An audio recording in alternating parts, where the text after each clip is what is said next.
নমস্কাৰ, মই উৎপল। নিৰ্বাচনত সহায় কৰি দিয়াৰ পুৰস্কাৰ বুটলিছে বিভিন্ন বিষয়া কৰ্মচাৰীয়ে। সঁচাকৈ নিৰপেক্ষ নিৰ্বাচন হৈছিল নে পশ্চিমবংগত? অসম্ভৱকো সম্ভৱ কৰি পশ্চিমবংগত মমতা বেনাৰ্জীৰ হাতৰ পৰা ক্ষমতা আদায় কৰিলে বিজেপিয়ে। চৰকাৰ গঠনৰ পাছতে এতিয়া চলিছে কৃতজ্ঞতাৰ ঋণ শোধোৱাৰ পৰ্ব। এই অভিযোগ উত্থাপন হৈছে বিৰোধীৰ তৰফৰ পৰা। কিয় পশ্চিমবংগৰ নতুন চৰকাৰৰ বিৰুদ্ধে এই অভিযোগ উত্থাপন হৈছে?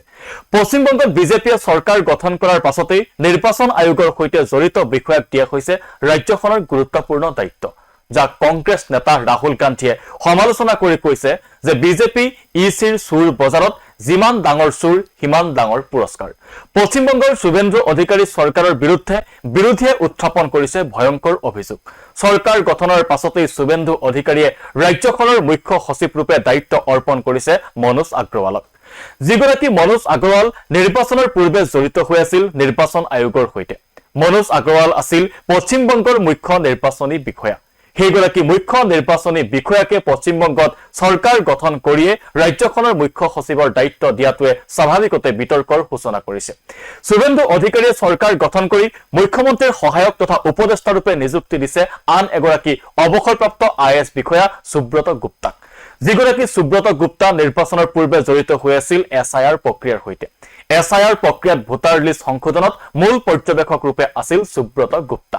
এয়া সঁচাকৈ কৃতজ্ঞতাৰ ঋণ পৰিশোধ নেকি? সঁচাকৈ নিৰ্বাচনৰ পূৰ্বে সহায় কৰাৰ পুৰস্কাৰ লাভ কৰিছে নেকি এইসকল বিষয়াই?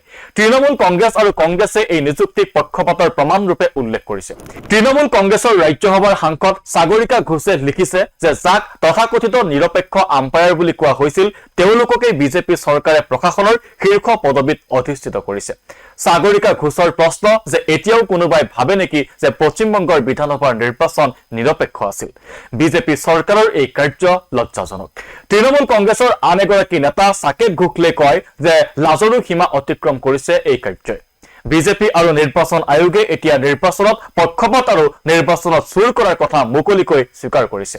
ন্যায়ালয়ে দেখিছেনে? কংগ্ৰেছ নেতা জয়ৰাম ৰমেশে কয় যে পশ্চিমবংগৰ নিৰ্বাচন চোৱা চিতা কৰিছিল সুব্ৰত গুপ্তাই। যিগৰাকী সুব্ৰত গুপ্তাই লাখ লাখ মানুহৰ নাম ভোটাৰ তালিকাৰ পৰা কৰ্তন কৰিলে। এতিয়া তেওঁক চৰকাৰত নিযুক্তি দিয়াটোৱে নিৰ্বাচন আয়োগ আৰু বিজেপিৰ মাজত মিলি ভকতৰ সম্পৰ্কক প্ৰতীয়মান কৰিছে। জয়ৰাম ৰমেশৰ প্ৰশ্ন যে ২৭ লাখ মানুহৰ নাম ভোটাৰ তালিকাৰ পৰা কৰ্তন বিজেপিৰ লাভৰ বাবে কৰা হৈছিল নেকি?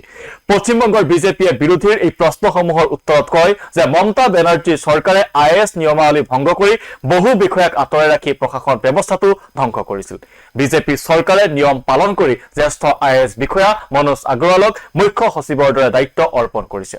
বিজেপিয়ে ক'ব বিচাৰে যে এই নিযুক্তি যোগ্যতাৰ আধাৰত দিয়া হৈছে আৰু ই আইনৰ গৰিমা অক্ষুণ্ণ ৰখাৰ প্ৰতিশ্ৰুতিক পালন কৰে।